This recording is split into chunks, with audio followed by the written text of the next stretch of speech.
I'm Wayne Greene, editorial pages editor of the Tulsa World, and this is the January 10, 2021 editorial from the Tulsa World.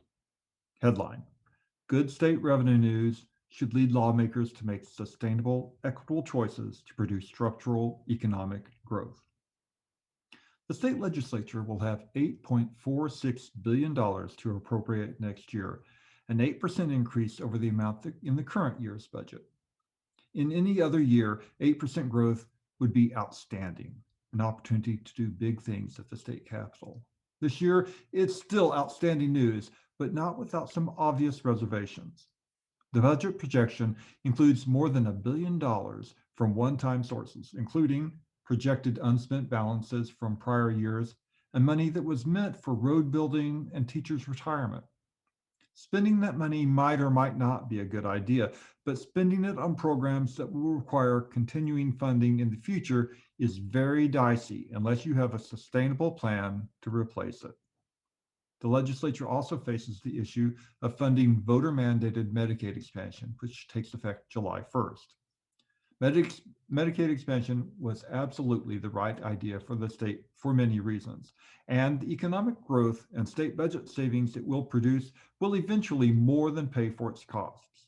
All the same, initial funding has to be accounted for either through provider fees, growth revenue, or other sources.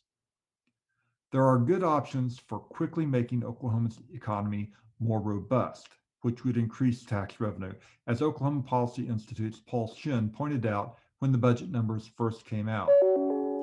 Increasing the minimum wage to match 4 surrounding states and 29 states nationwide, and bringing back the earned income tax credit are two good ideas that would help the state's poorest workers, encourage general prosperity in the state, and make future state budgets more sustainable.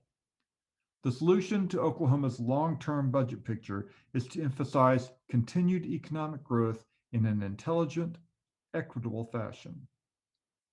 Growing state revenue, even if it's based on a bit of a bubble, is a lot better than shrinking state revenue, a devastating scenario that we've faced several times in recent years with disastrous impact on all areas of state government, especially public schools. Even if the revenue growth doesn't reflect sustainable structural improvements in the state economy, it happened on the watch of Governor Kevin Stitt, so we shouldn't be shy about giving him as much credit as is due. Stitt has been aggressive in pushing the reopening of the state's economy, and that probably has helped the improved budget situation a bit in the short term. At the same time, Stitt has refused to do other things, including a statewide mask mandate that would allow for a faster recovery and faster return to open society on a permanent basis.